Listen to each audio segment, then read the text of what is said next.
Well, welcome everyone to the Business Transitions and Succession Planning webinar today in partnership with the Champlain Valley Office of Economic Opportunity Microbusiness Development Program and the Vermont Small Business and Law Center. Next slide, please. Just a bit of general housekeeping. The recording will stay on throughout this presentation, which is why we ask you to please mute yourself when you aren't speaking. Throw your questions in the chat. We will get to them when we get a chance. Simeon and I will be monitoring that throughout the webinar. After the workshop, I'll send this presentation along with some other resources and some contact information for both programs. Next slide, please. And without further ado, I will pass it off to Simeon Geigel, our microbusiness coach. Greetings, everyone, and good morning. Thanks for joining us today for today's topic. I'm really interested myself in learning about this. Before we get started, I would just like to introduce you to our program, the Microbusiness Development Program. Microbusiness is a statewide program that was started back in 1988, and we work with low to moderate income Vermonters to help them start or expand a business. There's no cost for our services, but in order to qualify, we do just need to confirm eligibility, which is based on the number of people in the household versus the household's total income. Besides offering classes, the vast majority of the work that we do is one-on-one business counseling with folks. My office, which covers Chittenden, Franklin, Grand Isle, and Addison County, falls under the umbrella of CVOEO, Champlain Valley Office of Economic Opportunity. And you can see my name there, Simeon Geigel. The other business counselors in our program are John Girdley and Pacific Sangayuva. If you're interested in connecting with us, please don't hesitate to reach out to us. Our information will be included in the follow-up to this class. Next slide, please. I mentioned microbusiness is a statewide program. The other four microbusinesses around the state are Brock, which covers Bennington, Rutland; Capstone Community Action, which covers Washington, Lamoille East, and West Orange counties. NECA covers the Northeast Kingdom, which includes Caledonia, Essex, and Orleans. And finally, SEVCA covers Windham and Windsor counties. Emmett Dunbar is not the contact person there. Chris Myers is the contact person for the microbusiness at SEVCA, and I put his name and email address in the chat if you're interested in connecting with him and live in that area. Finally, we have the mbdp.org website where you can get a full list of all the counselors that cover each county. Next slide, please. Finally, I'd like to let folks know about the other business development support services in our area. That area mainly being Chittenden County. However, there are some other ones that cover the state on this list. So first and foremost, there's the Burlington Business and Workforce Development Program, the Center for Women in Enterprise, Mercy Connections Women's Small Business Program, the Vermont Small Business Development Center, SBDC, the Small Business Administration, SBA, and finally a Champlain Valley SCORE. Next slide, please. So to kick things off, I would just like to introduce our presenters. We have Oliver Goodenough, Research Professor of Law; Andrew Marquez, solo attorney with Three Rivers Law; Joan Devereaux, student small business student at the Small Business Loan Clinic. And I'm sorry, I'm probably going to mispronounce your name. Is it Ode Mathilde? Yes, that was perfect. Oh, it was? Oh, good. Thank you. She's a student there and with the Small Business Law Clinic. So thank you all so much for presenting today, as well as the classes you've done for us in the past and the ones you have scheduled to do with us in the future. We really appreciate all the time and effort you provide to us and all the wonderful knowledge. So really looking forward again to learning more about this topic, and I will turn it over to you. Thank you so much. Well, thank you in return. As you discussed today, we're talking about succession, about what to do when it's time to give the business to somebody else or sell it to somebody else or set it up in a way that's going to perpetuate it, when the founder gets out this rather nice image from the popular culture suggests it's not always an easy thing, whether you're a monster business or a relatively modest sized business. Either way, it's worth some thought. I'm going to turn this over to Andrew, who's going to I think take from here for the first chunk of this, and then we'll pick back up again. Andrew, just call out next slide. I've got the finger on the slides to show here. Oh, I see. Got it. You're in the driver's seat. Exactly. Well, thank you for whoever commented on the slide. I did prepare this slide myself, and not everyone's familiar with the show, but as Professor Goodenough mentioned, the show revolves around a more difficult succession. So I like to cue that up as a indication that, if you're struggling with your succession, don't feel bad. It's generally a challenge. A lot of, and you can think of even going all the way back to Shakespeare's Hamlet. Every culture has some version of the story of strife surrounding the succession of a particular business or power centers, it might be. So next slide. So we're going to talk today about planning for succession, just to give a bit of context as to why I might be at least somewhat qualified to talk about this. I'm a solo practice attorney. I do general practice, but because of my mentor, who I was a successor for, she focused primarily on helping farmers for about 25 years. Most of my clients are farmers as well. So that's where most of my focus underlies, is in helping farmers. And sometimes I work with the retiring generation and sometimes the successor generation. So successor generation being the folks taking over the business. So I can look at it from both perspectives. But there's some general things that I've found helpful in thinking about, thinking ahead about succession if you're in the retiring role. And these are things that I would argue there's no time that's too early to start thinking about this. So even if you've just taken over a business, it's worth thinking about these things. How urgent they may be depends on how quickly you're hoping to do a succession, but I think laying the groundwork ahead of time is always helpful. So to work through these bullet points, the first one I would say is develop relationships. And in my experience, it's often the person you identify as your successor initially may not end up being the successor. For a variety of reasons that might not even be anyone's fault. Life happens. Somebody, develops a relationship with somebody who lives in Indiana or whatever, that they move away. There's a million different things that can happen. And so often in my experience, people identify one of their children as their successor, often the eldest child. And you'd be surprised by the amount of times that's just assumed by both parties. But then if you scratch under the surface a little bit, there's another child or an employee who actually wants it better, and the eldest child doesn't really want to succeed the parent. They just sort of assume that that's what they had to do.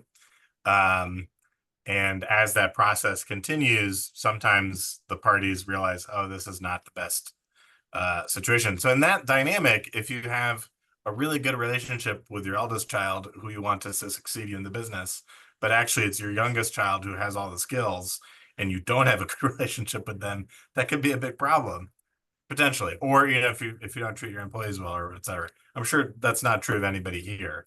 But that is something to think about. You don't know who your successor is, so develop the relationships in you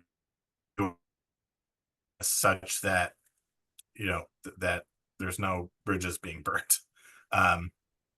Consider your options too. So I think, again, a lot of times people come in with a preset idea of what they are, in quotes, supposed to do. And it may not be actually what they would want to do once they understand what all the options are. So I can imagine a question some of you might have is, well, how can I consider my options if I don't know what they are? Which is a great question. Well, some of the resources we're going to talk about later in the presentation are a helpful way to educate yourself about that. Certainly, some of the folks at CVOEO, I imagine, have some information on what some of those options are. A lawyer certainly will too.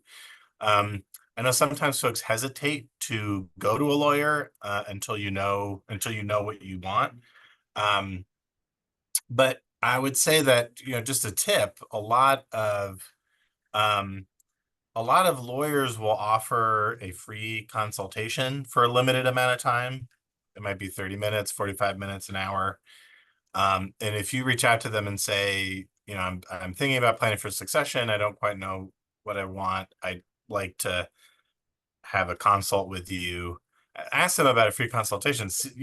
It helps them see it's the free consultation. The idea is that both parties can see if it's a good fit, but you might get some good information from it as well.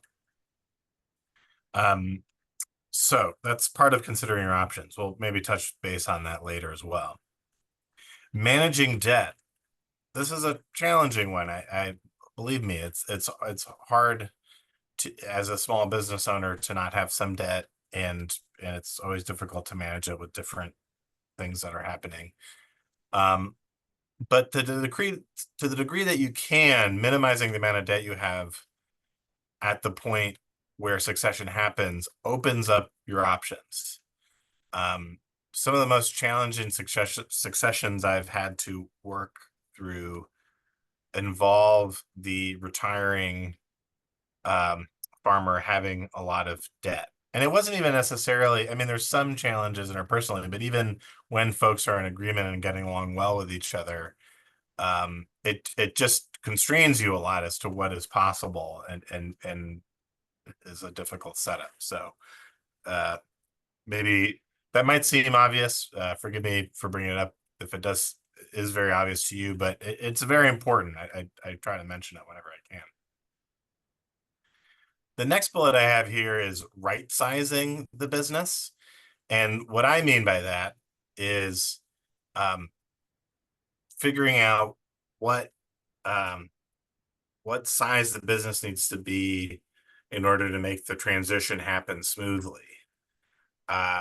And that's different for every succession, for every business. It's not something that I can give more specific advice to than that. But I have seen the conflict sometimes where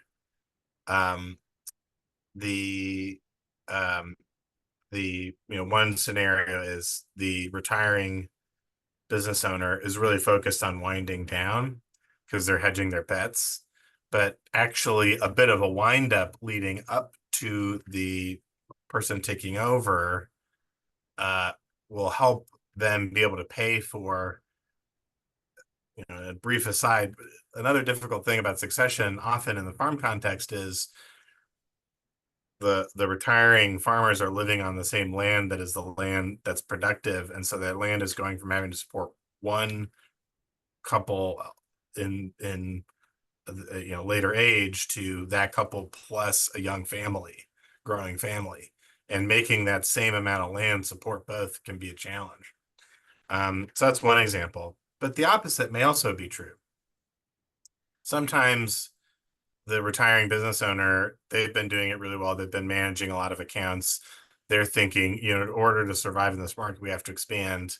But that's too much business for what the successor wants. And again, another example that comes up for me in the farming context is farms that I've helped where there's a dairy business and a maple business, and that is what's made it work for the retiring farmer in the past.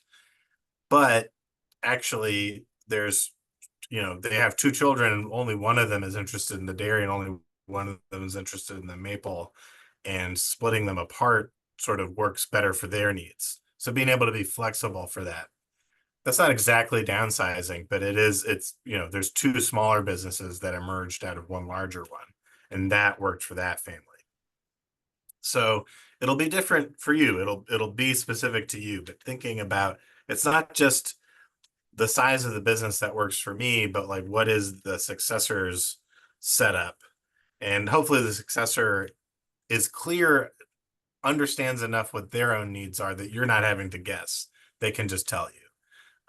But that does require them having their own folks that they can look to for advice and help. And then this bullet here, don't empty out the business. By which I mean, the temptation might be, oh, I want to wrap everything up, so I'm going to pay all my own debts with the business bank account. And by my own debts, I mean, sort of debts that I, the retiring business owner, have accrued during the time running the business. But it might actually be to again, depending on the situation, it might be more benefit for the successor to have more money in the account and be able to manage that debt themselves than to have you take care of it and then receive a business that is maybe just a few assets, no inventory, and a very low bank account, like sort of starting from scratch.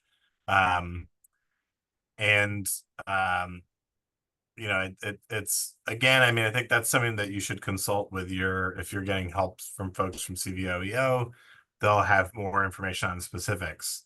But that essentially it can be tough for some folks to start a business just with a few things rather than sort of stepping into an operating business. And so again, sort of thinking, once you identified a successor, are in good conversation with them, figuring out what their needs around that, if possible. And the last point is ease into it if you can. Start thinking. So this sort of relates to the first thing I said, which is start thinking about it now, as early as possible. Start thinking about who your successors might be, developing those relationships. And once it's clear you have a date upon which you might want to retire or transfer the business, like set that date and start, and then be ready for it to take another set of more months or even a year later than that. In my experience, that often happens because the transition, again, even if everything goes right, you have a good relationship, the business is in good shape, the successor is ready to take it over, there's just a lot of moving pieces. And it can create certain challenges if you rush it. And I've had to do some cleanup, so to speak, for folks who have rushed their succession, and then it's created certain conflicts and issues. So all of this is very generalized. I guess, just sort of sharing my experience. Again, I think you have to look to your specifics. And so in conversation with a lawyer and a business advisor, like the folks at CVOEO, hopefully that'll help you figure out exactly what your needs are.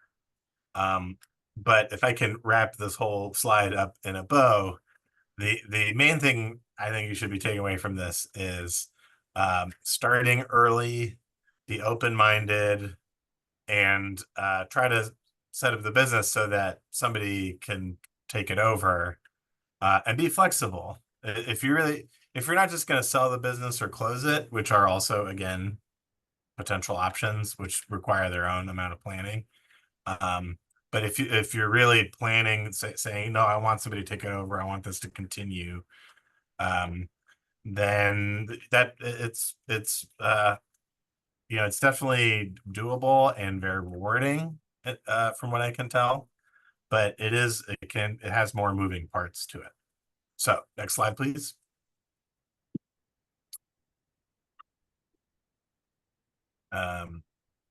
Okay, yes. So this is sort of in the same vein of just giving you all some things to think about as you prepare for succession, based on my experience and a little bit of my mentor's experience too, when she was training me.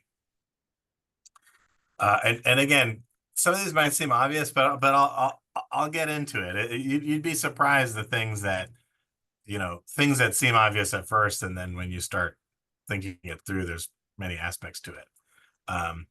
So typical aspects of the succession plan are, of course, who. If you're going to have a succession, you need a successor. And who is that? Well, it might be a person, but that person might want to create a business entity. And so even if in a scenario where you've identified the successor, that person stays the same throughout the whole process for a variety of reasons that they determine with their own attorney, they might take it on as an LLC. And so that is something to keep in mind. So, making sure that you're clear on who the successor is. Is it just one person or is it two, right? If you're, say again, if your eldest child, as a lot of people want to be their successor, well, if they're married, really it's that person and their spouse to some degree that is the successor, depending on how much the spouse is involved in the business. So being clear as you're going through your process and planning it, make sure continually asking, who is my successor? Is that person staying the same? Is it who you actually think it is? And then what? What is the successor getting? And so if you're a sole proprietorship and you've been running your business, doing your own accounting, you probably have a really good intuitive sense of what your business is in a way that works really well for you when you're running it. But that is sometimes challenging to communicate to other people. And so it's when I say, when I talk to people who want to consider a succession plan and they're a sole proprietorship, I often suggest that they start doing things, if they haven't already, like creating income statements, doing balance sheets, some of this accounting stuff. One is practice so they can start getting better at it, but also so that they can communicate better to their successor what is actually happening in the business. And you'd be surprised. Sometimes you think you know what's going on in your business, and then you do some of these accounting, sort of simple accounting exercises, and you realize that actually the state of your business is something very different. So we've covered who, what, and then the next question is when. When is the succession going to take place? And that it can be important for all sorts of reasons, depending on what your retirement planning is, how much you've saved for retirement, any health issues that you might have, or maybe family health history. Then you might have a particular date in mind that's pretty important to hit. And if that's the case, I think, again, planning early, giving yourself as much runway as possible to land the plane, so to speak, is really important. Another aspect of the when question is, depending on the type of succession that you have. So to give one example, if you're selling the business to your successor, then there's a closing date, and that, more or less is the one thing that happens. But another way that I've helped my clients have, sort of transfer their business onto a successor is by creating a business entity, usually a limited liability company or LLC, and then having that successor work for the company, but also earn shares over time until they're the majority shareholder and own the business. And so if that's a when, well, the when then might be, well, the first when is, when does the successor become a member with any shares at all, even if it's a minimal shares, because that changes the relationship. Maybe when do they start to take on certain added responsibilities as you relinquish them to them? Maybe you're both working together, but you're sort of slowly transferring responsibilities over time. You don't have to stick to a super specific calendar to that, but at least having a general timeline that you've both agreed to that serves as a roadmap for that can be helpful in order to avoid confusion or conflict, miscommunication. And then, the final one would be when the person has all the shares and you're maybe no longer working and you're completely retired. So who, what, when. Another question is where. How much of where is a question will depend on what your business is, but there's generally at least some little bit of a where question. If there's real estate, whether you own the property or rent it, that is something that has to be dealt with. If you own the property, are you keeping it and then renting it to the successor? Are they buying it? These are questions that have to be answered before the full succession plan can be prepared. And then the same with the rental. When is the successor taking over the lease? Again, that can be answered in several different ways depending on how you do the succession. But even if there's no physical location, right? If it's a working from home, if it's a small manufacturing business that you run out of your garage, or maybe it's a food truck, for example, so the location changes. Probably you have a market area, right? Or you have a schedule of when the food truck is in different places. And again, if you have certain agreements with the folks where you're parking your food truck, that is those arrangements are going to have to be discussed with the successor, and you're going to have to see with the people on the other end, will you be able to transfer those to the successor? Will they agree to deal with this new person? And the answer isn't always yes. Oftentimes I've seen, I guess the example I'm thinking of is actually more of a vendor rather than a rental location, but the arrangement could be the same. Folks that you're doing business with, you may not know, but they may also be preparing to retire and they may not have a successor. So they may use the fact that you're passing it on to somebody else as sort of a nice trigger to say, well, I'm retiring anyway. I don't want to do this anymore. So you're gonna have to find somewhere else. And so these are things that would be good to know ahead of time before you leave your successor with them, at least to let them know, at least inform them, right? So it's not a surprise. So talked about who, what, when, where. The next question, on some level, I think this might be the most important question, is the why. And what I mean by this, why are you doing a succession? So one of them is to ask yourself, why do I want this business to continue? There's all kinds of reasons that are totally legitimate, but being clear on what that reason is, other than just, I guess, I just don't want it to end or whatever. I mean, I guess that's a good reason too.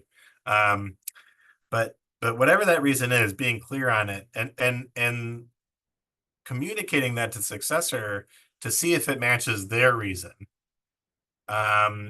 So I'm thinking of I'm trying to think of a specific example, but so here's one that there's a retiring farmer that I worked with was much more interested in they wanted to keep the family tradition of doing that particular kind of farming. They were prioritizing that, and the successor was prioritizing keeping that land in the family and productive, and wanted to diversify and shift to other things. And ultimately that was a conflict that worked out, but it was not a conflict that they really understood until it came up, and then they had to hash it out because the retiring farmer was not happy that the successor farmer was not really wanting to continue dairying. And so fortunately they were able to talk that through, but that can be a point of conflict in a succession plan. The other one is everyone getting enough of what they need? And so another family that I was working with, they did maple production, and I'm sure you're noticing a theme with the clients I work with. But the parents, wanted to pass on the business to their eldest child, and the eldest child was interested in doing that. But the parents were looking at it more from a perspective of they just wanted their child to have an opportunity to continue what they're doing and to have what they have, and I guess essentially to do whatever they wanted with it. And the child was much more interested in a particular, amount of income. And as it turns out, as they worked through it was not going to work. The child, the business just did not produce that amount of income. And so as it turned out, that was not a good match for the succession. And so they made other plans. And as far as I've heard, it seems to have worked out okay. But it was, it definitely, they had to change plans because they had different goals for what the succession was supposed to do, and goals that frankly on the successor side weren't going to be possible, at least in the short term, right? They couldn't compromise on the amount of income they were going to take in to build up the business in order to eventually make it do that. It just couldn't make that amount of income, this year. So next slide, please. So I think there's a couple more questions that I have to go through. Yeah, so a few more questions. Oh yeah, and yeah, thanks. If there's any questions posed in the chat, I go through a lot of material, just trying to be conscious of time. But if you have questions, I can sort of take that in another direction. So the couple more questions that I go through. So these are, again, to frame it, sort of questions that I like to ask clients as I'm helping them think through a succession plan. Another question is how, and on some level that's more of a question to myself, because it involves questions of, well, is an LLC versus an S corp or well, the S corp is a tax election, but what business entity would actually be most of the benefit to the client's goals. But what the client's needs are has a lot to do with it. I don't have sort of the magic crystal ball that says, oh, this is the perfect entity for every person. It really depends on the business and the people's goals. And so all the questions that I've just gone through are going to help answer this question of how. And maybe I'll provide some specific examples of that in a bit. I want to give you guys a break for me talking in a second, but the question of how does this transfer happen is going to result from answering all the questions in the previous slide, if that makes sense. Who the successor is, what are they getting, what are you getting out of it? Well, how are we matching the goals together? The why, what real estate or locations are being kept, the where. Once you answer all of those, the how hopefully should be pretty clear from that. If it's not clear, that probably means that there's some disagreement or that there's some issues that need to be resolved before the succession can really continue. Another question that I find important, and I haven't thought of a better way of phrasing it than this, so I apologize, but the way I like to phrase it is, why not? What are the reasons why you shouldn't do something in particular? And so I try to ask this ahead of time because I've been surprised sometimes, right? I go through all these questions, and I think that I'm pretty clear on the client's goals, and then I suggest something and say, no, we really need to avoid that. And it's, for some reason that hasn't emerged yet, didn't emerge organically out of all these other questions that I asked. And so that's kind of my way when I'm consulting with somebody to try to bring that up ahead of time. What are things you really want to avoid? What are the things that aren't acceptable results of this whole succession plan? And then the what if. So that again is another joint one, sort of like the how question. what are the risks that we can identify today, looking at the client situation? How can the succession plan mitigate those risks? And so there's risks that are that are particular to your circumstances in the business. So that's something that you should alert your lawyer to. But then there's some risks that whoever is giving you advice, whether it's a lawyer, an accountant, or a business advisor, will be able to tell you from their own experience. So those are all the questions. So the who, what, where, when, why, how, why not, and what if. Those are the big questions that I ask and that I think everyone should ask as they're starting to think through a succession plan. So next slide, please. And I'm trying to remember. Oh yeah, the need to ask. So this is I think I was maybe condensing certain things when I prepared this presentation, but related to the questions that you could probably ask yourself or have a lawyer ask of you. These are sort of corollary questions that I think are important. And from my viewpoint, because okay, now I remember when I set up the slide this way. People will ask me, well, what do I need to know? What do I need to know? And sometimes they can answer that. There's, certain tips that are very generally helpful, but every business is its own thing. So for me, what I find much more helpful is knowing what the need to asks are. You need to know what you need to ask yourself much more than knowing certain things, because you probably have the knowledge already that will help you create a business succession plan. You just don't know what questions to ask, generally speaking. So the questions that I encourage folks to ask themselves are, is my successor a good match for the business? And also, I think a corollary to that would be, is my business a good match for my successor? So, I mean, if you're just selling it and the person has the money to buy it from you and that's all you need, maybe you don't need to go that in depth. But oftentimes the successor is someone who's close to you and you want to keep that relationship going. And so, it's something to ask, and that the successor should be asking themselves too, like how good of a match is this? And if it's not a good match, there are potentially, not always, but there are often other successors that might work just as well for you.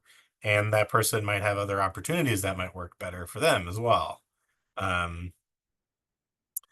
Another one that I think is very important is, does my successor know what they are getting themselves into? My experience and this is going a little bit more into my own family's experience. My grandfather had his own business. And he was very good at certain things, and things that I think necessary, without more data sharing, like somebody succeeding him in the business wouldn't necessarily understand exactly how the business works or what the dynamics are.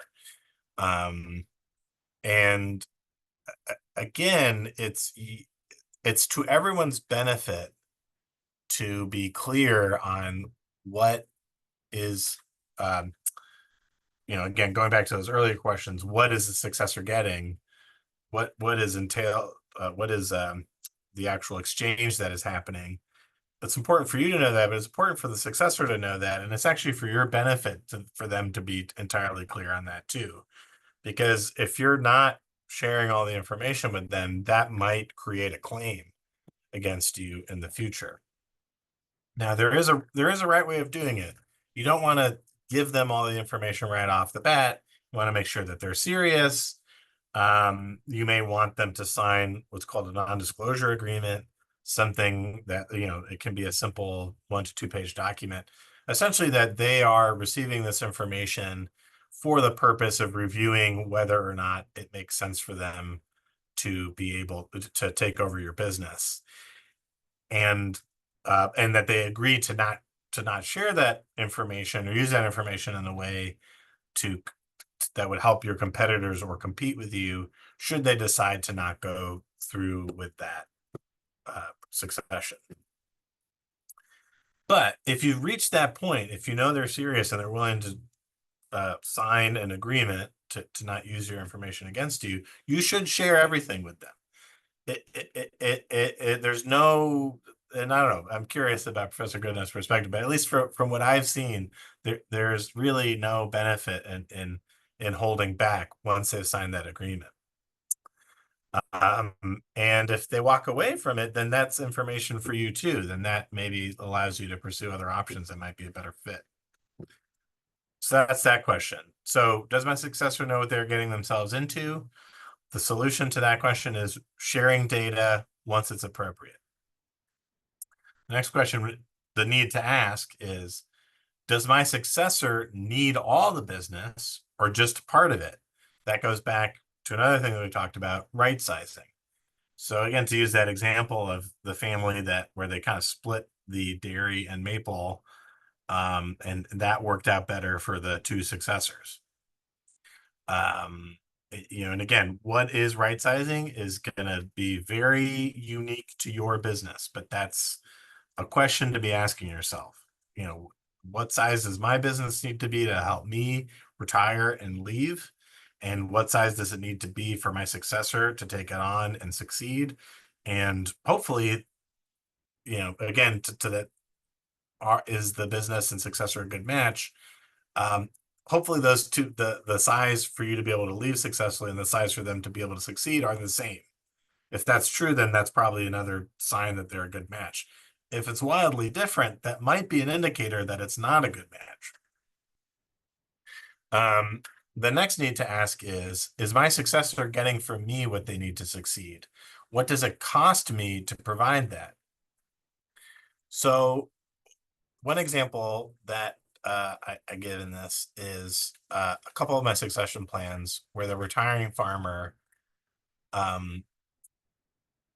relinquished some of the key things that were non-sustainable for their own health, like a lot of the daily chores, a lot of the office management, things like that. But they stayed on for a few years as the successor was earning percentage shares in the business as sort of an advisor role and additional labor for certain tasks. And so it's sort of, they kind of minimized their role, but they still stayed on. And being available on a daily basis as the successor is getting to know certain things, or certain things you may think you have shared everything and you're doing what you're supposed to do in good faith, but there's a lot, right? There's stuff that we forget that we just kind of know intuitively. And if you're not available for the successor to ask you that question or to be there to help them with that, you don't have to be, certainly, but that can be a benefit to them. And so that's the next question. What does it cost you to provide that? Well, if you're going to be around anyway, if you're, for example, if your successor is your child, well, yeah, you might as well have that be baked into the succession agreement and have that be an explicit part of the contract. Because if your plan is, well, I'm going to be around anyway, well, it doesn't cost me anything. If your plan is, well, I'm going to move away, I'm going to be, maybe it's not somebody you know very well, you're moving somewhere else, then maybe it does cost you more to provide that. And then maybe you create some caveats to that. Sort of a long story, but I hope that's clear in what I'm getting at, that your successor might need additional things than just the assets of the business, and certain aspects. And if that would help them succeed, and it doesn't cost you much to provide that, I think it's worth thinking about providing it. Particularly if, again, certain successions involve the person retiring being the bank, so to speak, providing a loan to the successor that then the successor pays off, and that's income to the retiring business owner. And if that money coming in kind of depends on the business succeeding, well, then it's in your best interest to help the successor with certain things, as long as it doesn't cost you very much, maybe just a little bit of your time.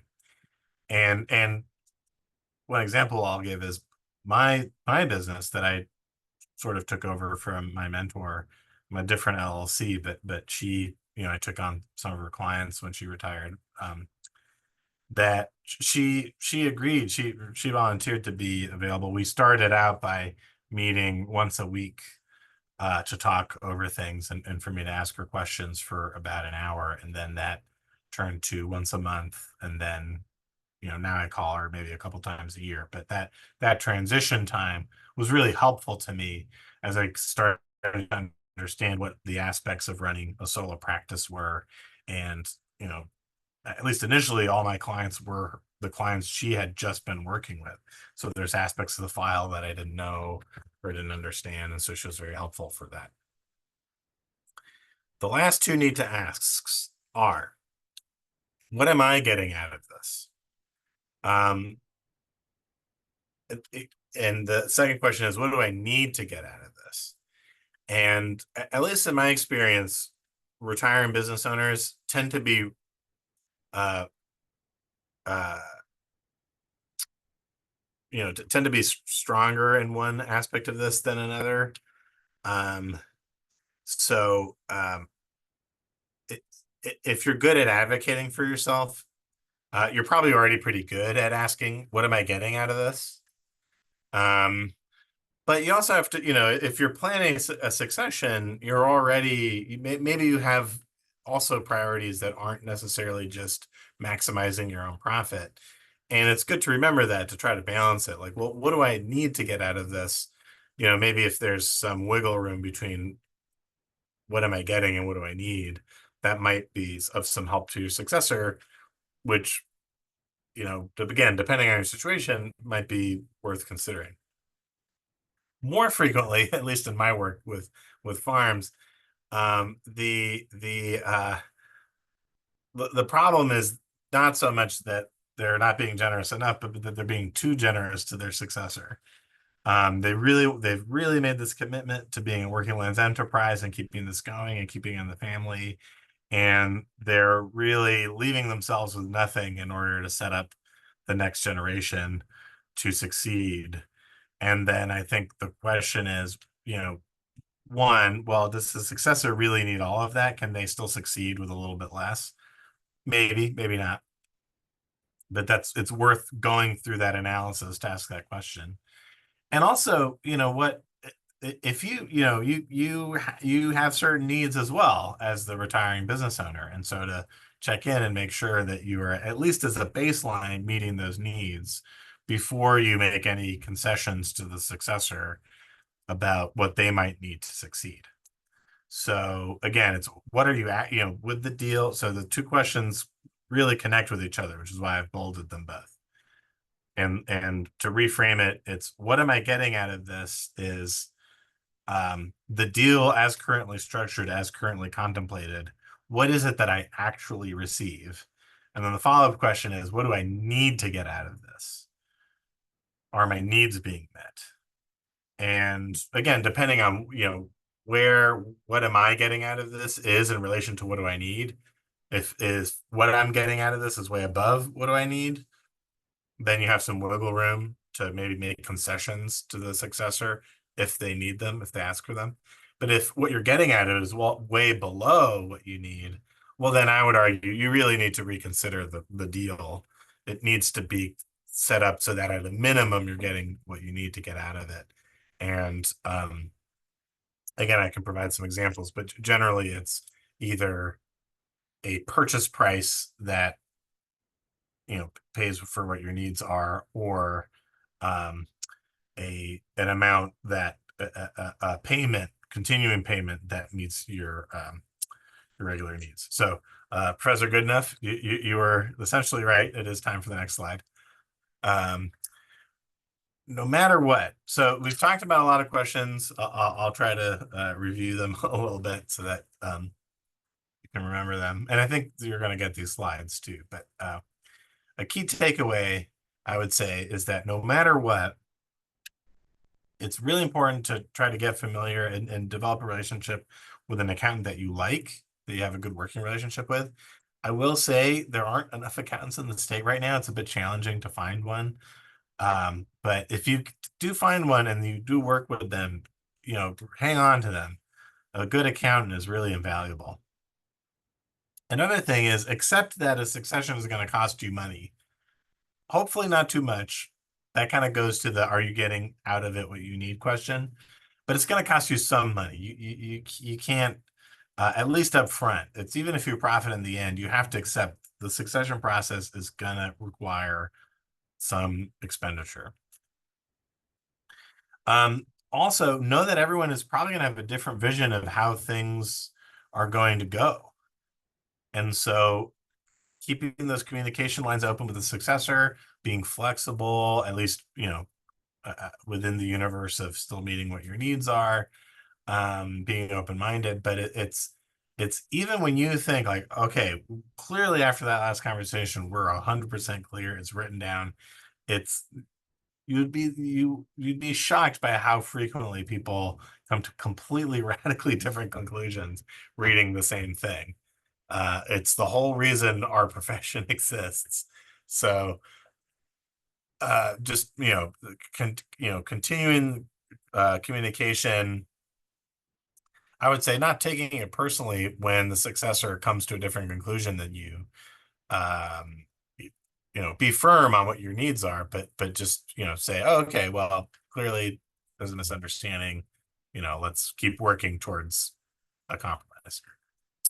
Writing things down is another one. I would say it's particularly with my client base.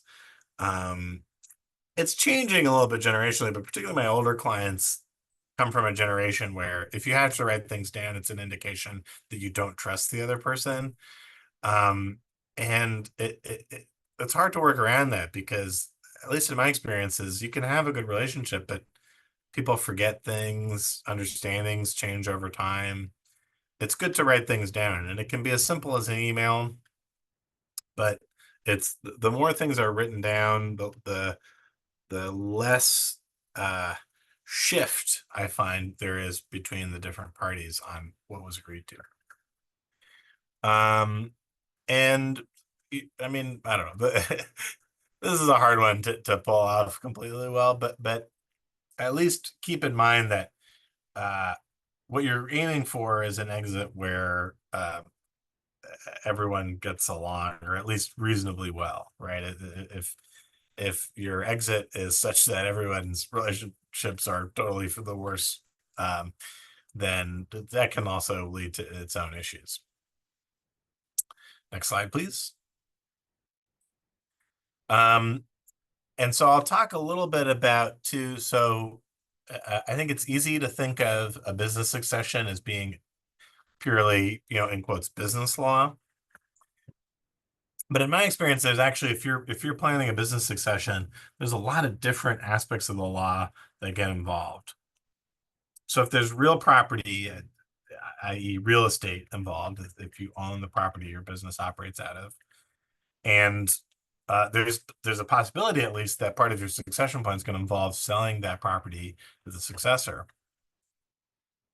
Well, your attorney is going to need to be, or you're going to have at least a need for an attorney that handles real estate. Because you'll need to, maybe before you transfer, successor is going to want to have clear title. Even if the idea is, well, we're creating an LLC and we're going to shift shares. Well, if the LLC holds the property, that still requires a real property transfer. If your successor needs financing, if there's financing required as part of the succession, there's mortgage considerations. Banks are going to want title insurance on the property. So there's different legal aspects. If your business is the primary thing you own and the primary thing that has made you money, there's going to be some estate planning considerations. And I think somebody brought that up in the chat, actually. Let me look at that again to make sure that I address what they said. But yeah, so it's the thing about balancing fairness. I think, it was Professor Goodenough who brought this up. So I'll let him speak to that himself. But I think the way that Professor Goodenough's point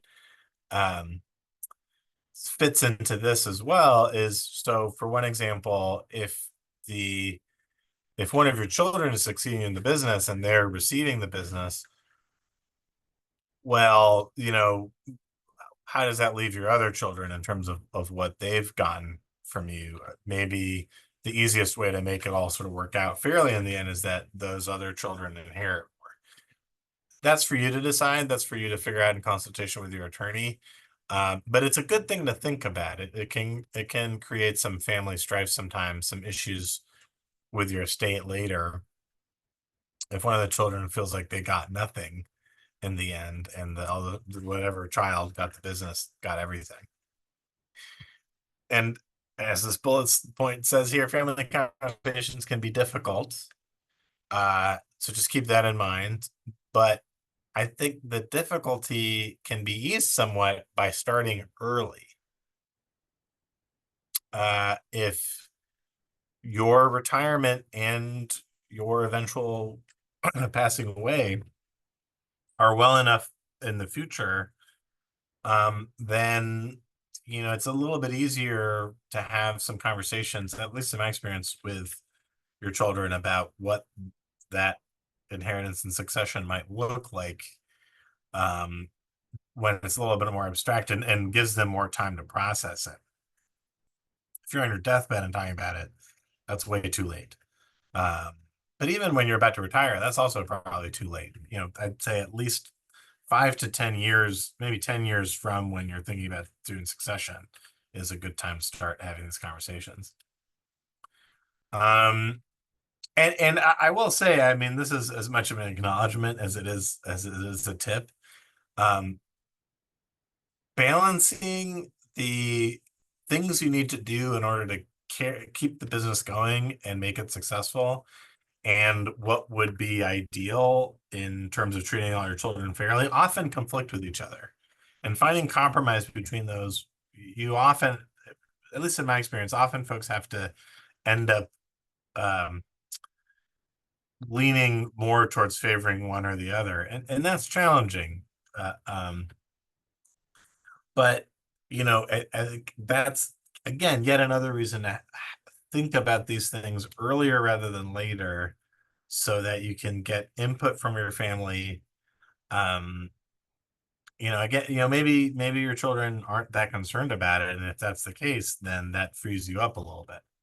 And I think it's the more time you have for these conversations and for thinking this through is important. All that to say, whatever your estate plan might be, however you balance it, you're going to need an attorney that can do that kind of work, estate planning, can write a will, potentially a trust, potentially depending on how many assets you have and what your situation is. Depending on your family medical history, you might want to think about long-term Medicaid planning. So long-term Medicaid is a government benefit program that, if you qualify, can help give you in-home care, and can make it a lot less expensive. If you have a family history of dementia or Alzheimer's, it might be worth considering. It's not easy to do, but if you think that's something that you might need, then finding an attorney that can do long-term Medicaid planning is helpful. So I think that's the end of my initial section. So Oliver, if you want to take it away from here.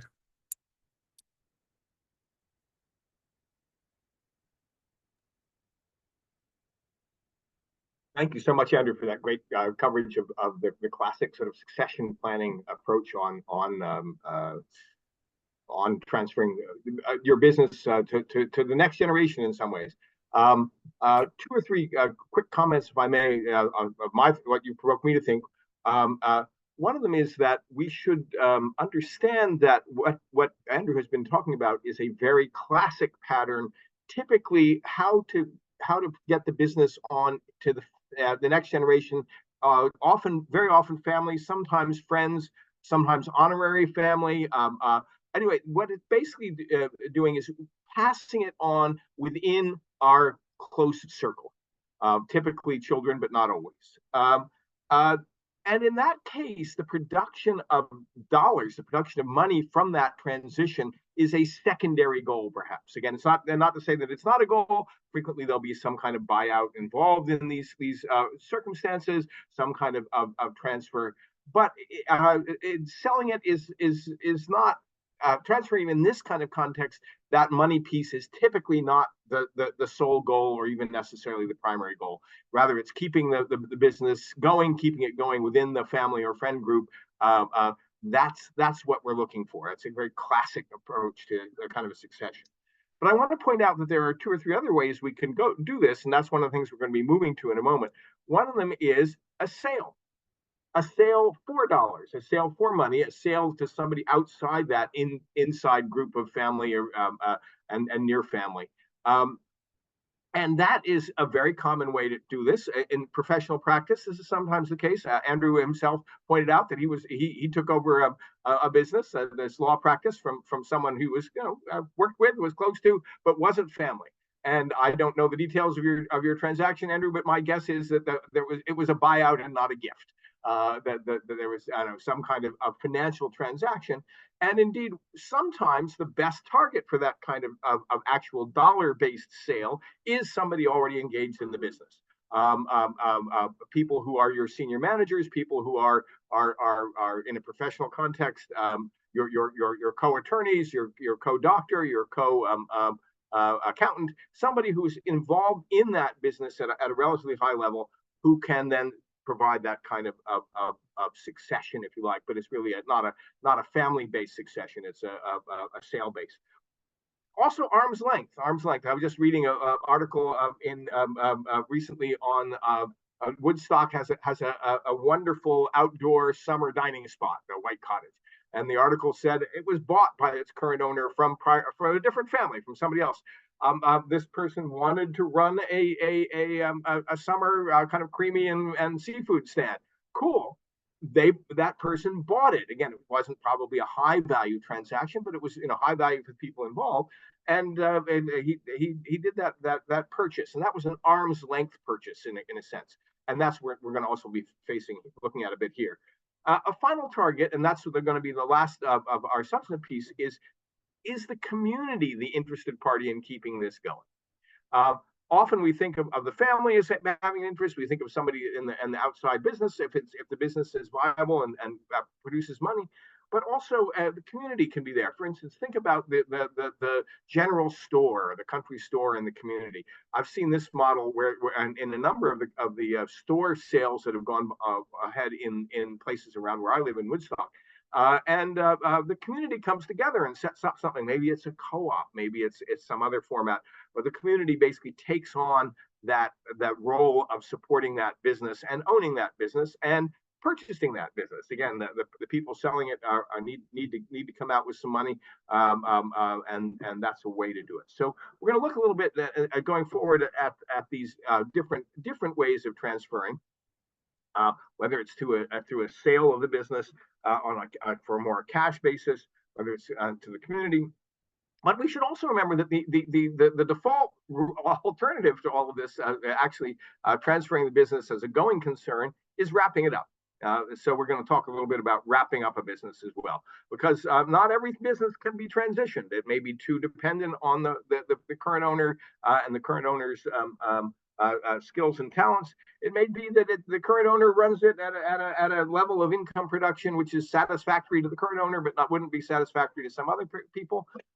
It's a business that may have run its course in terms of time. Again, it's great to keep the general store going if we can, but maybe that general store in that community just isn't gonna be a viable business anymore. So again, we got to think about the wrapping up as well.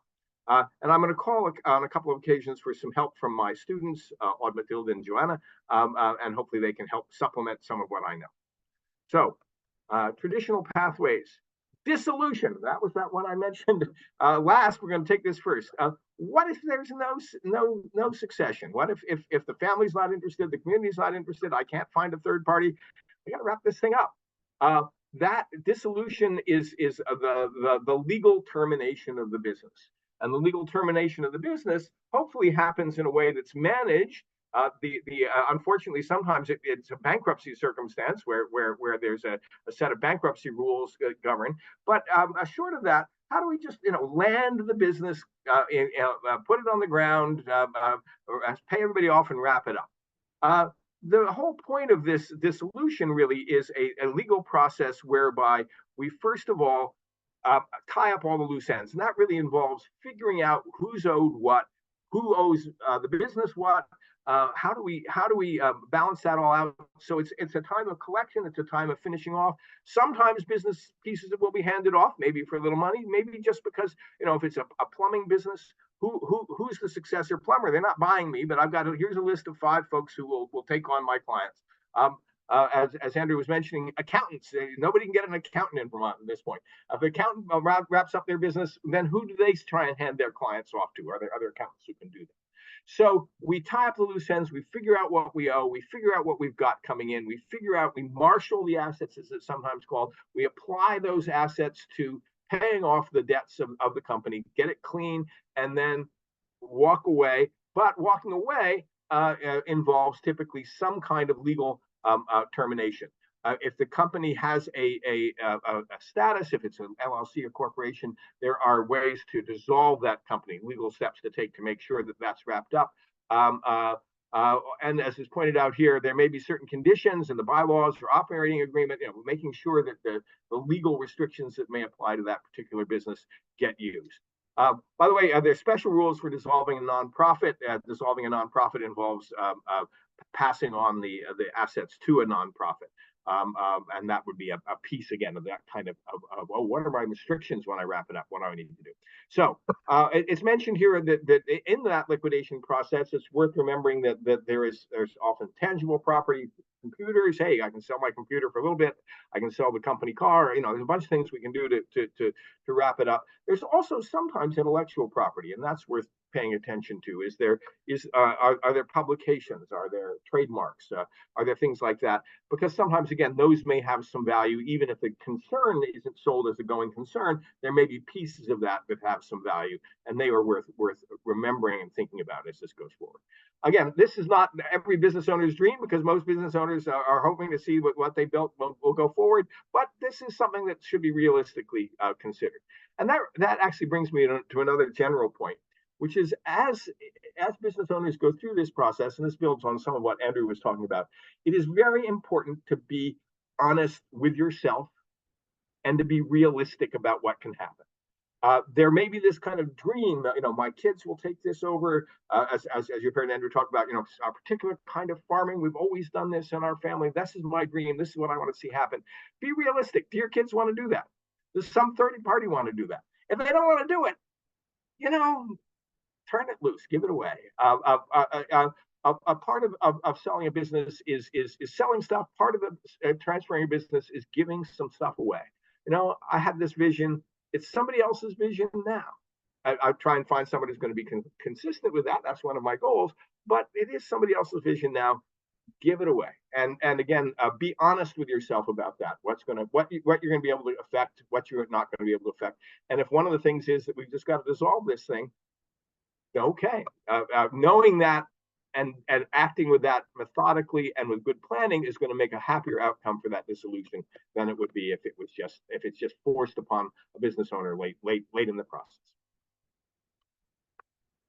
But hopefully that's not what we're going to do. We're going to have an exit. This is again somewhat complementary to what Andrew was talking about. Plan the owner exit when you're forming. One of the things to do is think about this early on in a business, including how you will value the business going forward. That's interesting to happen. If you've got partners in it, then in a sense you're already planning that when you build it into an operating agreement and all of that. You're going to be building in what happens when I leave, and then someone else from that ownership group takes it on when the ownership group hopefully keeps it going. Also, remember, the actual exit's not going to happen at a good time. It's just not. I mean, maybe it will, but often it's going to be when there's other stress in your life. You're moving, a spouse is ill. The reasons why you're doing this are because there's some other stressor in your life that's tripping this over. Remember that departing owners are entitled to compensation for their ownership interest. Again, This is the money piece. If you've got other partners, there should be a formula in the operating agreement or in the shareholders agreement that spells out how people come and go. That can be a way of doing it, again, not selling the whole piece, but selling your part. Also, if you're just going to sell to that co-op or you're going to sell to your family members, again, remember that some compensation is probably a good idea, and few of us are going to be in the position to just gift our current business to somebody else, even if they're a family member.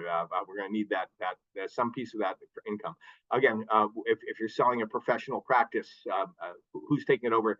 Even if you like them, even if they're in a sense not doing a favor, but they're really helping out with the business by keeping it going, some kind of monetary piece is appropriate.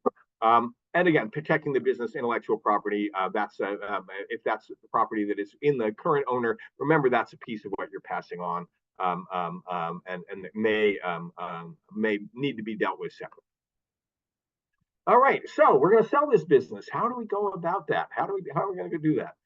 By the way, I'm noticing there's in the chat. What are the ballpark costs for selling, brokerage side, etc.? Let's come back to that just in a moment here. We'll come back to that in just a moment. When we finish off with this piece here, and that will, I think, then lead into that. So one of the things is setting a price. What is the value of this thing? Again, this is where realism comes in. We all think that our business is worth millions. Well, it may be worth thousands instead of millions. That's it's still not bad, but it's still, be realistic about that.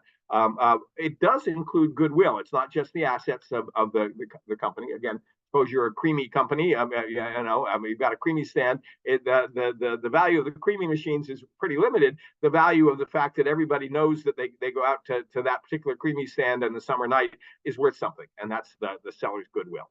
But so figure out what you think it's worth.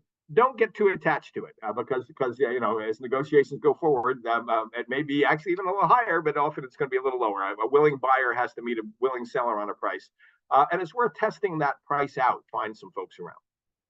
Finding a buyer. Ooh, this can be a long process. I don't know, a particular business. Maybe there may be people knocking on your door every day, say, "Hey, I'd love to buy your business," but it may just be, again, like that. I keep going back to that creamy stand. Not everybody wants to buy the creamy stand, and who do you find who really would love to have that creamy stand in your neighborhood? Sometimes there are brokers who can help on this. There are brokers, for instance, who do nothing but sell Vermont country stores to other folks. They're going to cost some money. But again, that money can be worthwhile if it brings in a price. It's a little bit like selling your house. Do you list it yourself or do you list it through brokers? Well, you list it yourself, you save that 5 or whatever %. On the other hand, you may not see the same volume of traffic of folks interested that you would if it comes through a broker. Due diligence. Once you've found a buyer, due diligence is a fancy term for figuring out, finding out what the business actually is. And this is the part where, as it says here, where you tell them everything. Basically, they're going to come in and they're going to have the right to look at the taxes, at the business records, at the accounts receivable, at the real estate records, at everything that's there. And it's really worthwhile preparing this in advance because it's a little bit like inviting everybody in when you're going to sell your house. Do you put a little paint on? Do you clean up the mess and put everything in the drawers? What do you do if people just show up and you're how we normally live our lives? Just when they're buying the house, maybe they're not so interested. But if you actually sweep a little bit and make it tidy and paint the things that really need it, and then it will be much easier to sell. This is true of a business. Your business records should be in pretty good shape. They should be accessible. They should be clear.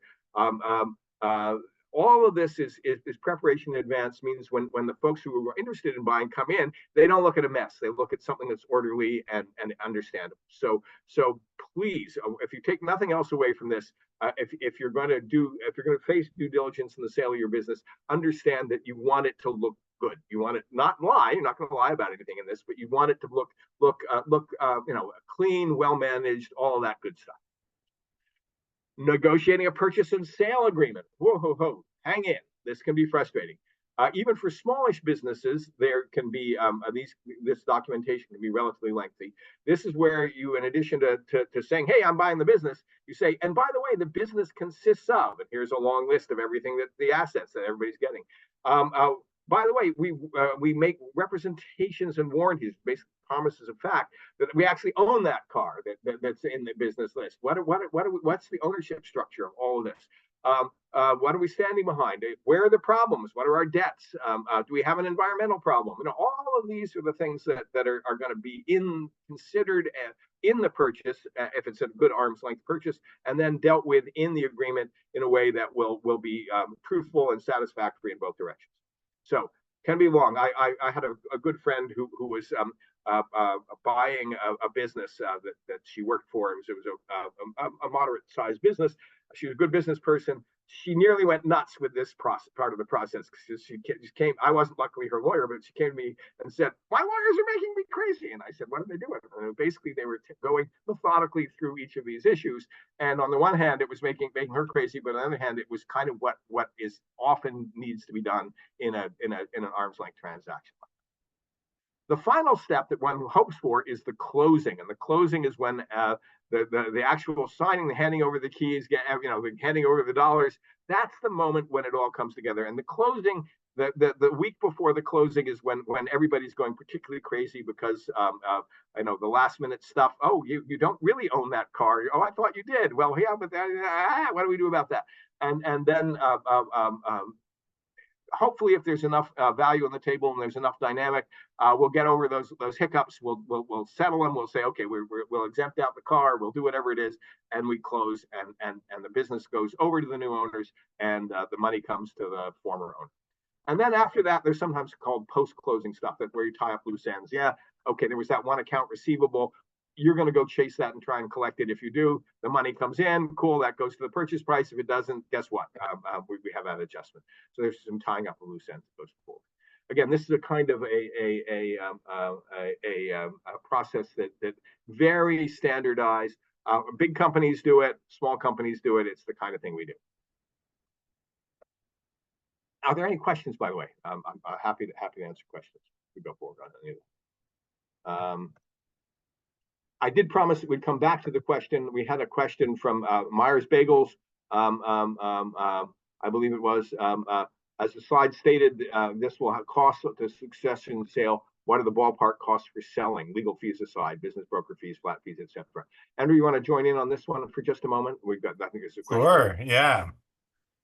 So, I mean, I can only speak to what I cost in my experience, because I don't necessarily, and for the most part, when I've been involved in sales, it's been where the primary thing being sold is the real estate.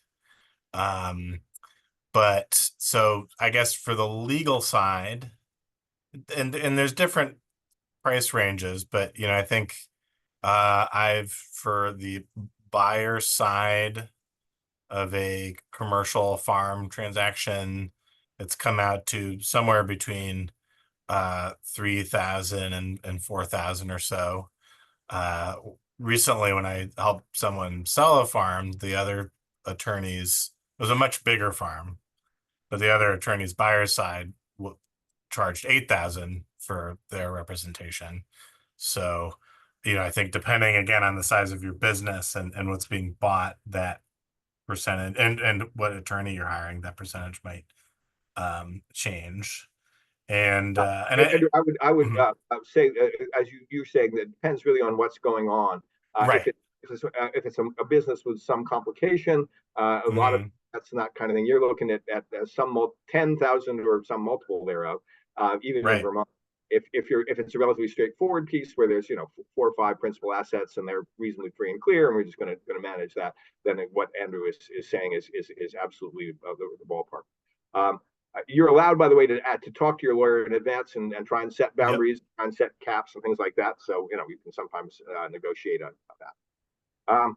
Business brokers, quite variable.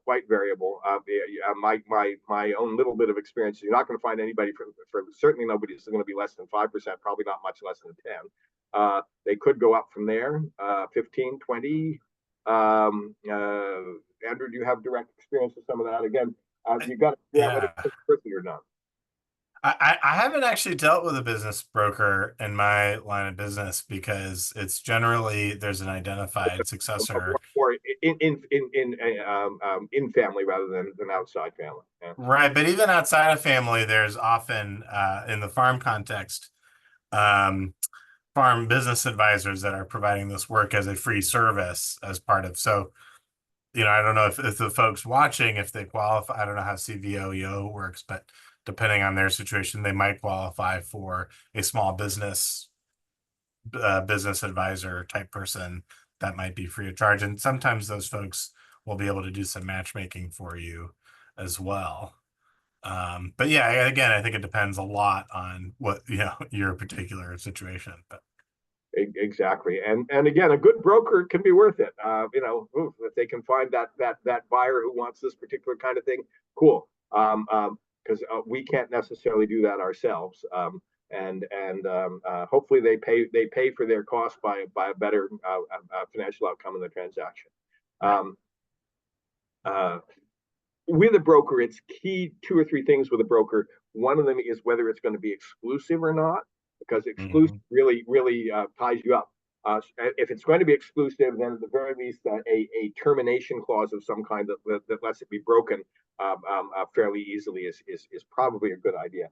Again, a good broker who says, "Hey, I want to know you're not working around me in any way." Exclusive, okay, but be prepared on that. Get references. Try to figure out, is this person actually going to be able to deliver on what they say, or am I just going to be locked in with somebody who's going to be useless, and I don't want that going forward. Sometimes that termination can work, but it would carry forward with anybody that was introduced by that broker would still be subject to that broker. So again, there's a bunch of different ways to structure that. Getting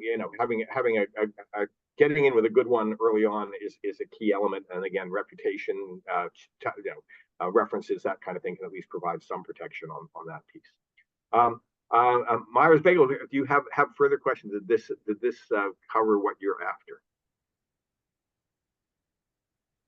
One thing I would add is if this is contemplated, as with many things that Andrew was saying, getting a little advanced planning on this is not a bad idea. Figuring it out, find that broker before you're selling rather than when you're selling can be a useful thing.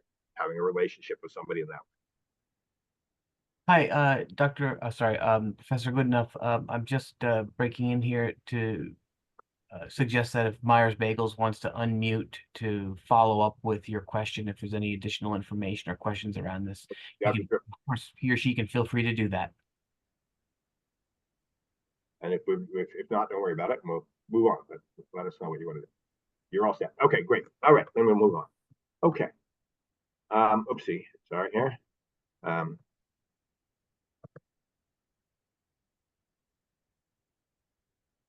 All right, structuring the deal. Now, this is a key little element, no matter what what kind of deal you're aiming for, because this deal, even if we're selling to family and friends, or if we're selling to somebody who's already inside the business, these approaches, if there's going to be a sales transaction, are still core approaches that we can differentiate a bit. And the 2 basic ways of thinking about it are an asset sale or a stock sale. And stock sale is based on the old corporate terminology. It would apply even to LLCs where there's not technically stock. And the basic idea of the asset sale is that we sell all the pieces of the business individually. In a sense, if we think of the business as a basket with a bunch of stuff in it, tractors or creaming machines or whatever is in the basket, we can take those pieces out from our current basket, whether it's a company or me as the owner, and sell them piece by piece to the new owner. And that's what's called an asset sale. So what we do is we sell the creaming machines, we sell the trademark, we sell all of these things separately, and we transfer those over to the other side. A stock sale says we sell the whole basket. Basically, if it's already a corporation or an LLC or something like that, we just sell that to the other side. Now, what what are the two things that what are reasons for doing one thing or the other? And we're talking a moment about taxes. Before we get to taxes, let me also mention liabilities. If the company is sold as an ongoing company, as just we sell the company outright, then it comes with that all the operating history of that company, which includes any debts that it may have. It includes any environmental or other liabilities that it may have developed. If my creamy company, dumped the extra creamy whey out the back every evening and in a way that contaminated the land, well, now if you're buying the land, you're going to buy that anyway. But if there's other liabilities that it has, you're getting those. So that due diligence we talked about is really very important in this kind of a context, because you really want to know what you're getting. Am I getting that? Selling the asset sale is typically far less likely to bring liabilities with it, although again, environmental liabilities could go with the land. So that's worth paying some attention to in that due diligence process if you're the buyer. Again, those are the two basics, and that really makes a difference. And one of the ways it also makes a difference is in some taxes. The asset sale, as it says here, typically has more legal. Why? Because we're selling each asset individually rather than the whole thing, but less taxes. And is it Joanna? No, it's on Matilda, I believe. You are set to talk a little bit about the taxes in the asset sale or the stock sale.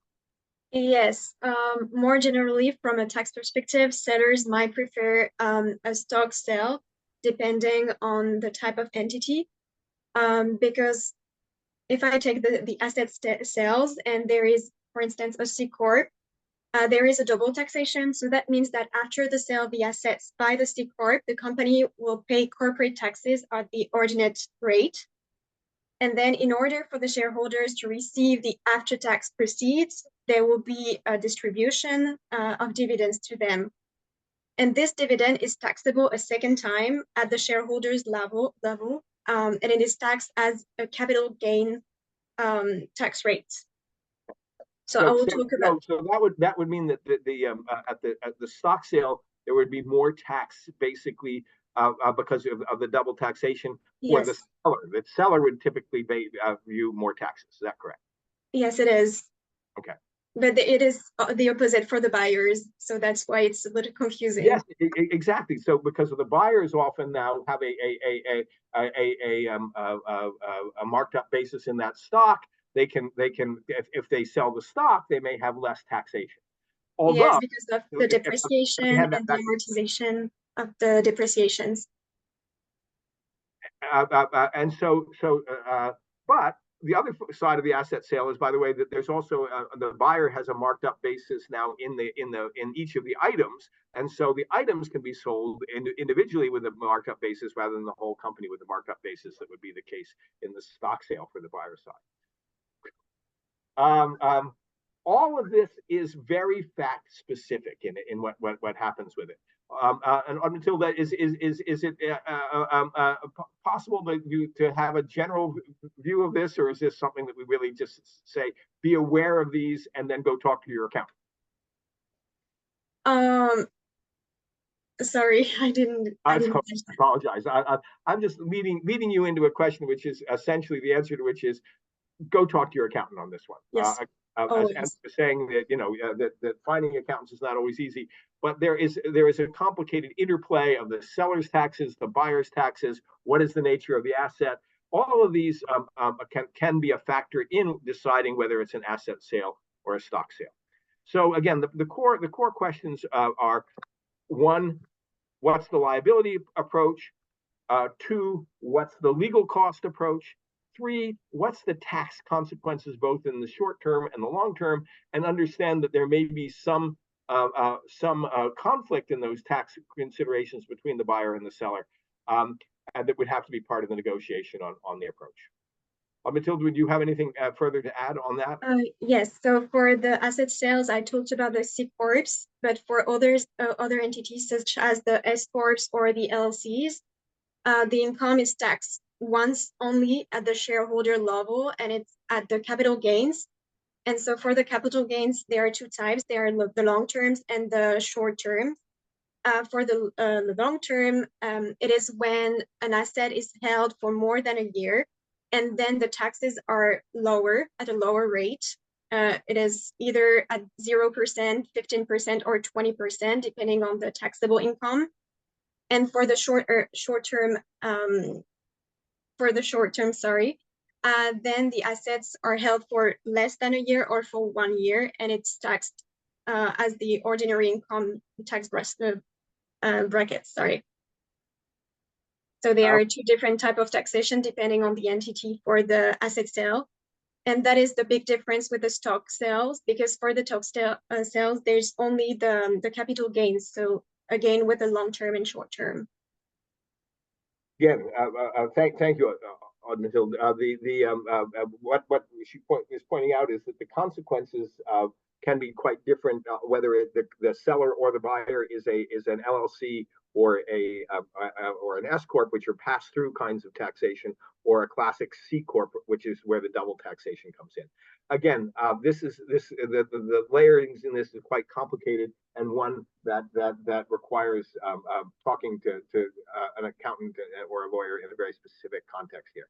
I should mention also, by the way, that in addition to this, one of the possibilities, a kind of stock sale that Andrew referred to, would be to put everything into a company, and then if it's a succession plan, a familial succession plan, gifting or selling pieces of that company over time to the successor can be a way of making that transfer as well.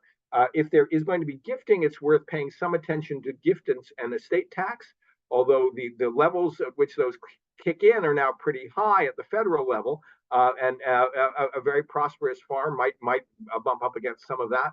A prosperous business could bump up against some of that, and it's worth, again, having make sure that those pieces are talked through with an attorney in that context.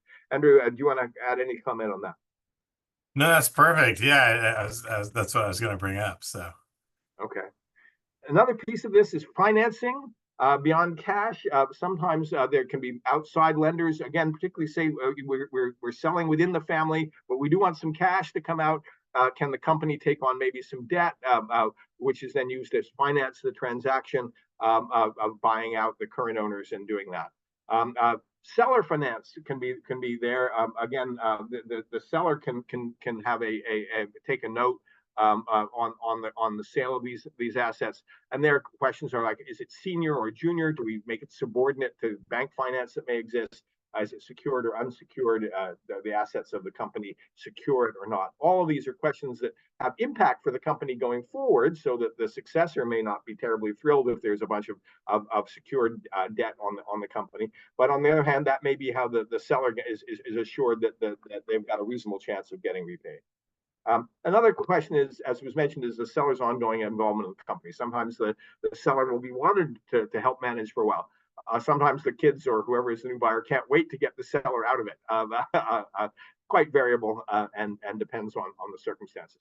Again, it goes back to my advice to a seller to be prepared to let it go when the time comes to let it go. Just be prepared to do it. Succession and entity types. Again, these are some questions about the current.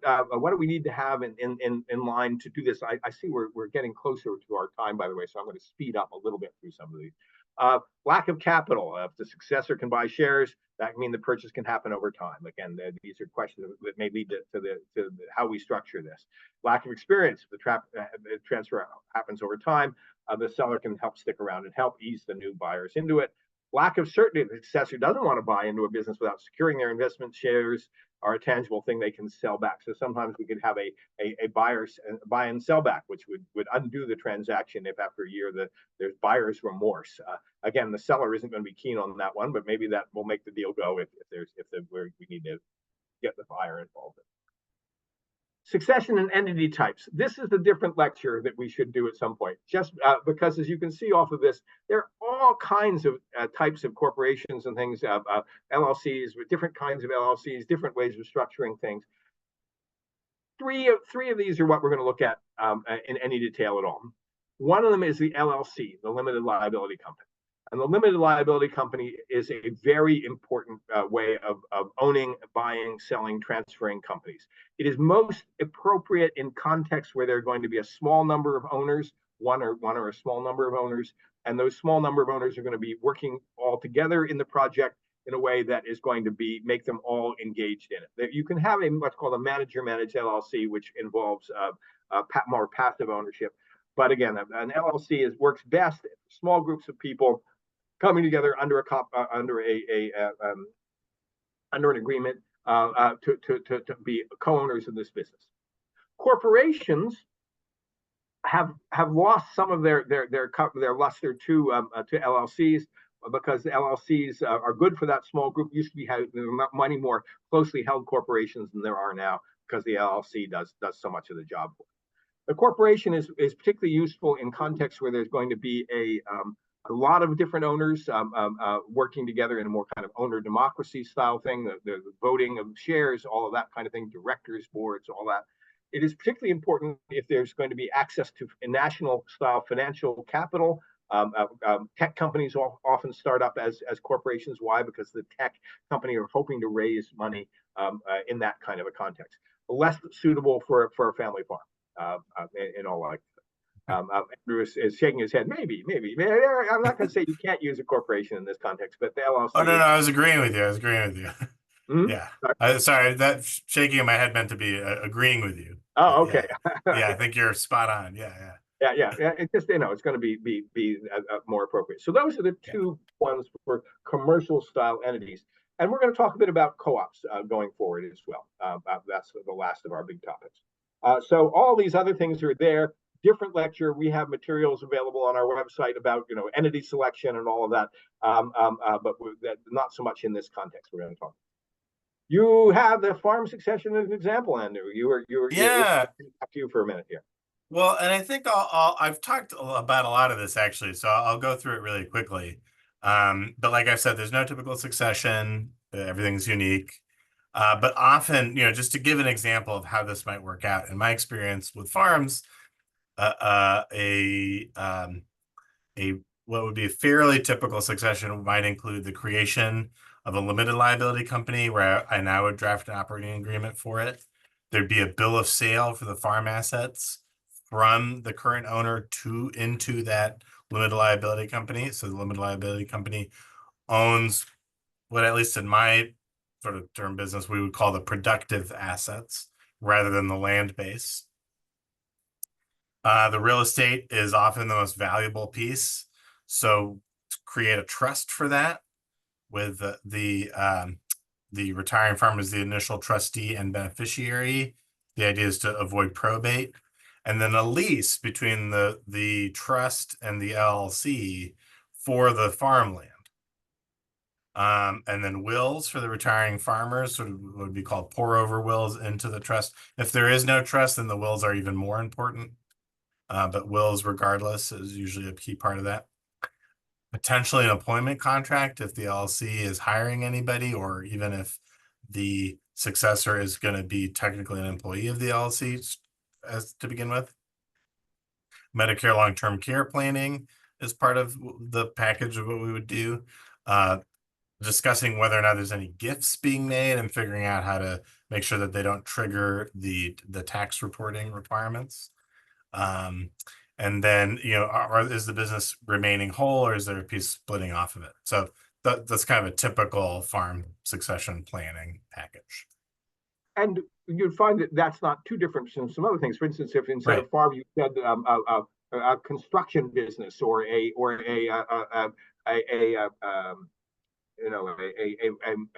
earth moving business, folks who've got family's got a business, they have a bunch of bulldozers and diggers and graders and all those kinds of things. That's now your tangible asset. You've also got a place where they all park. There's your real estate. You could again take similar kinds of considerations into do we split it? Is it worthwhile doing this kind of split of the real estate from the other assets? Can be actually a good way of liability planning as well as succession planning. If the business goes out, we still got the real estate. Okay, so we've separated it from the debts of the operating business by doing some of this. Again, this kind of complicated structure seems a little daunting, but it's not. It's only 5 or 6 moving parts you've got to put together, and then when you do that, you put them all together, and it can be a much more advantageous and protected way of doing stuff if you're willing to keep track of it all. Andrew, I was impressed by your fee quote on because if you're doing all this, I presume this might be a little more than 3,000. Well, that was just more of a real estate sale. Yeah, but I mean, I'm happy to give some quotes to people if they're interested. But yeah. Anyway, I'm not in practice in Vermont, so yeah. But I have done some of this over time, both in Vermont, but also in New York, where I am licensed, and that's it would be hard to keep this, I think, below my $10,000 threshold. Yeah, but maybe, yeah. All right, exiting to the community. A last piece here, because we've talked a little bit now about how to sell, how to sell to a third party, how to transfer to your family and friends. The last piece that we mentioned is how do you get this into the community? If the successor is, the families all moved to Indiana, as Andrew said, they're not interested in that store. The bottom, we can eke it along, but it's not, this is not making anybody wealthy. Anybody want to buy that general store? By the time we can only make it work because we own the whole thing outright, and we're not paying any mortgage on it and all that. We can make it work, okay. But when we retire, what's going to happen to that thing? And that's when an exit to the community may make sense. And we're not going to have the time to go deeply into this, but it's worth remembering that there are places to sell that are going to be interested in this, keeping it going because they want to keep it going, and not just because it's going to make some money. So again, this is one of those contexts where the money making piece is not the principal driver for the transaction. So some businesses are vital to the community. In order to preserve it, they can come together for a purchase. And this could be through a traditional form, an LLC, a corporation, or sometimes a nonprofit, depending upon the purposes of the business and the entity. A nonprofit may or may not be available as a vehicle for this, or it could be through a co-op. And before I dive in just for a few minutes on co-ops, I want to make clear that, hey, an LLC can work in this. We could set up a community-based LLC, 10 people in the community with have a bit of means. They come together and say, we're going to underwrite this thing. We're going to be the owners of it. Okay, cool.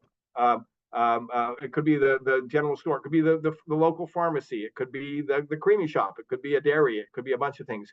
How people come together to do that. Could be a corporation. Again, if we're going to scale it more, again, the corporation is good for scaling. If we're going to have the community kind of come in with 300 people, maybe a corporation would be a better way. Nonprofit, if it works, can be interesting, but again, there's a lot of rules around that. Or it could be through a co-op. And why would we think about a co-op? What is a co-op? A co-op is a for-profit business structure. It's not a nonprofit, but it has this kind of democracy aspect, democratic decision-making. The profit and loss go to the co-op members, who kind of step in as if they were the owners and the members of the LLC or the shareholders. And basically people who use the co-op control the co-op and not the capital necessarily. Capital often comes in through a buy-in, a member buy-in. Sometimes you have to buy in a little bit, but it also can come in through loans and other ways. It is not capitalistic in the sense that the money people own everything. It's more democratic. The users and the owners and the workers, whoever it is. There are different co-op flavors. There's consumer co-ops. Those are owned by the consumers of things. The co-op stores that you see in Hanover or Leb, or we have one here in Royalton. We have a very nice little co-op here in Royalton. Those are consumer co-ops. Those are owned by the buyers. Producer co-ops, and by the way, that might be the model for a country, for buying the general or country store through a consumer co-op, where the people who are buying stuff. Producer co-ops are things like Agrimart, where basically the co-op is a group of people who produce. Farm co-ops fall into that kind of approach. Worker co-ops are interesting. There's a whole thing we could talk about, and we don't have time today, about how to sell to your workers. And you could do it through a co-op. You can do it through what's called an ESOP. An ESOP is a very tax advantage plan whereby the workers come together through a trust and a bunch of things to be the buyers. If an ESOP financing is available, that's actually a very good succession plan. But we're not going to talk about it much today because it is a 2-hour talk in and of itself and worth doing. But I put it out there as something to explore. By the way, ESOPs only work for middle and upsized businesses. Some millions of dollars typically in value is sort of an entry point where the ESOP stuff makes sense. Multi-stakeholder co-ops can be co-ops of all of these things. But the stakeholders, you've got management, you've got board of directors, you've got members and owners. Again, it looks a little bit like a classic corporation, but again, the buy-in is through use. The buy-in isn't through investment. And so it's a different theory in that approach. Often co-ops, there's these international principles. Sometimes co-ops are viewed as a kind of a little bit of a mission by the people who are in the co-op world. They love co-ops because they're not that capitalist thing. They're something else. Voluntary and open membership, democratic member control, members' economic participation, autonomy and independence, education, training, and information. We try and actually have benefit to the community that way. Cooperation among cooperatives and concern for the community. These are the principles that often motivate this. Again, this is not money first. This is something else first. Money's in there, but it's not necessarily the money first piece. So again, selling the community may not be the top dollar, but it may be a way to make sure that the business stays in the community. It may be a way that the top dollar may not be available. This may be the way that people with a mission take it on and say, yeah, you kept this thing going because you wanted to have this in the community. We'll keep it going too, and the larger community will bear that. Patronage is this funny thing where how do we keep, as I said, you kind of earn into your share through usage. How do we do that? Sales, work, products sold, a lot of different ways. Again, folks with an interest in co-op, we can have a much larger and fuller session on this. By the way, from the standpoint of employee ownership, there's an employee ownership association here in Vermont. Very active, very capable, very understanding. If you're interested in that, they're a terrific resource going forward. Benefits of co-ops and drawbacks. We'll skip that a moment. We've just spoke a little bit, and I think that it's time instead to shift over to we'll talk about resources and any remaining questions. Again, happy to follow up with folks on co-ops if that's what they're interested in. Can be a very interesting way to go forward. But again, there's a whole 2-hour discussion to really understand that we just don't have time for today. So resources. Yeah, so I'll take that on, and I'll move quickly because I think these slides are going to be available to folks, so you can look in more in depth. Yeah, we have. But I think, to Oliver's point earlier, I should say that I think that initial figure I quoted is a little low, and it was in a circumstance where actually some of the work was done by a farm business advisor. Right, so some of that, by the time it came to me, some of the work had already been done for free by that folks. So if there are free resources, right, the more you can sort of have a plan in place, have a lot of these questions answered for yourself, and particularly if there's any free resources to you, that is a good first step. And so that can be a free consultation on the part of an attorney, that can be a free business advisor. Some of the time frame work, you figuring out what your time frame is ahead of time, self-education.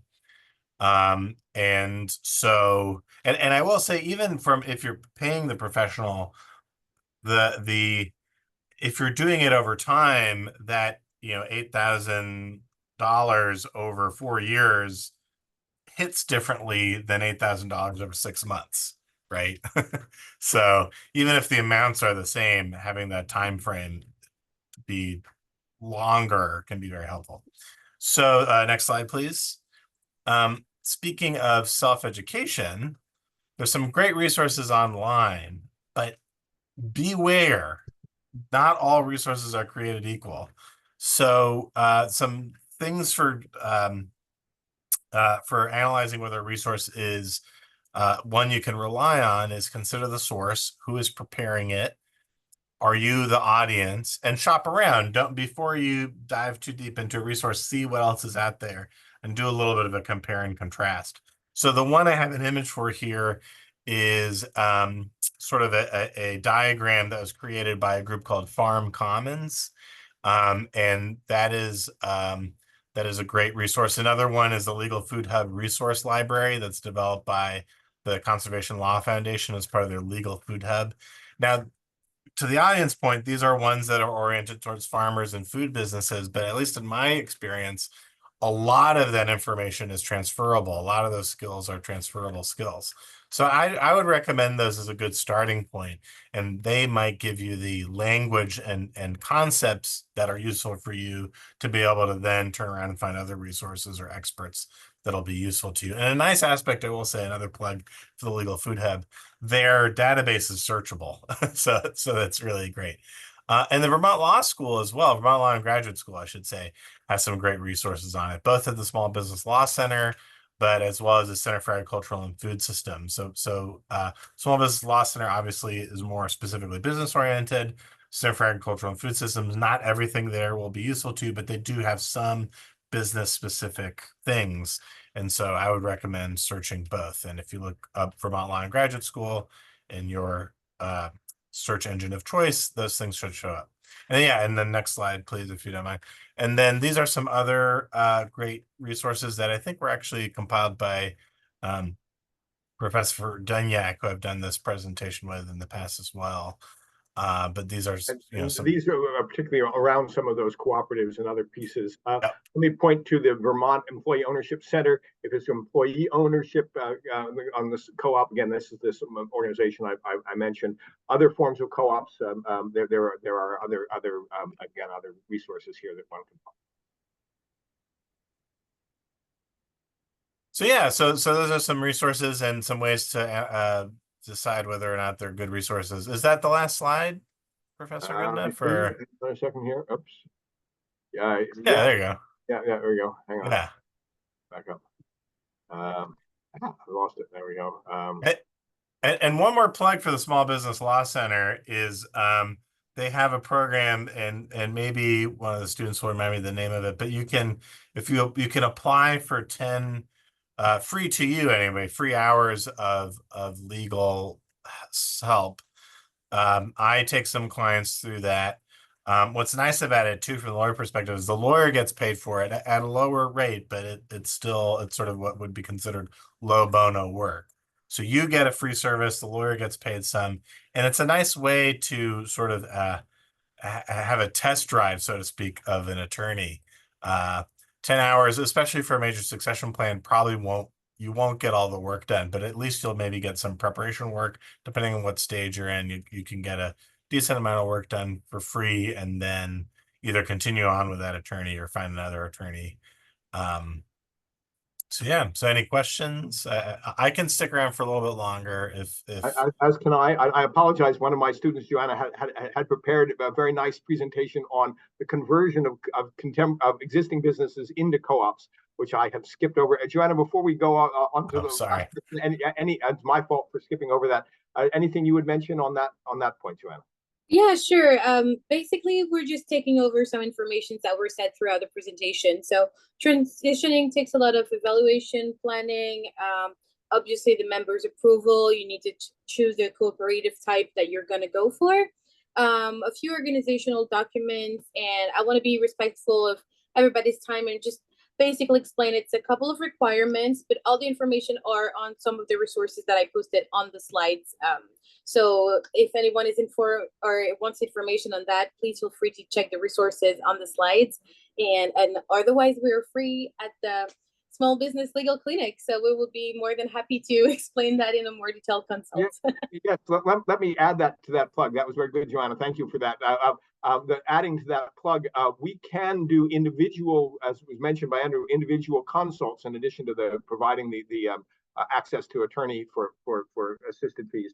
And those consults, for instance, at the chat, there was someone who had suggested they would be interested in knowing more about co-ops. If you get in touch with our program, we can set up a one-on-one consult where we will talk you through some of the educational aspects of a co-op.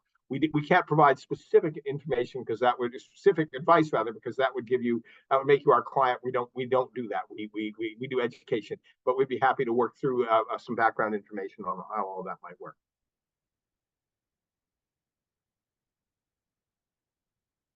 Okay. Are there other questions in the chat or elsewhere? Great. Thank you for putting that link in. Simon, would you like to drive from here for a little bit? Sure, Professor Good enough. I appreciate it. I do want to be respectful for everybody's time. It is 1 o'clock. So we will be wrapping things up. I will put my plug in as well for the Vermont Business Law Center and the 10 hours of free legal help they're able to provide people that register for it. I push that program on every client that I work with because it's been so great and so helpful and so valuable. So thank you once again for offering it. It was a real missing piece in the business community. So thank you.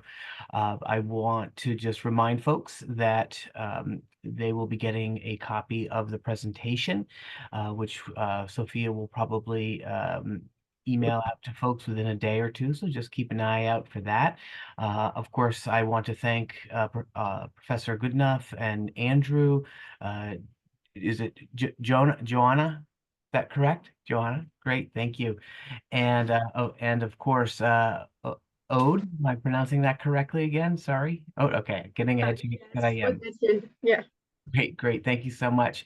Thank you for sharing your time and expertise with us and all this great information. We really appreciate it, and we appreciate the collaboration that our programs are doing with you to help get a lot of this great legal information out to the community.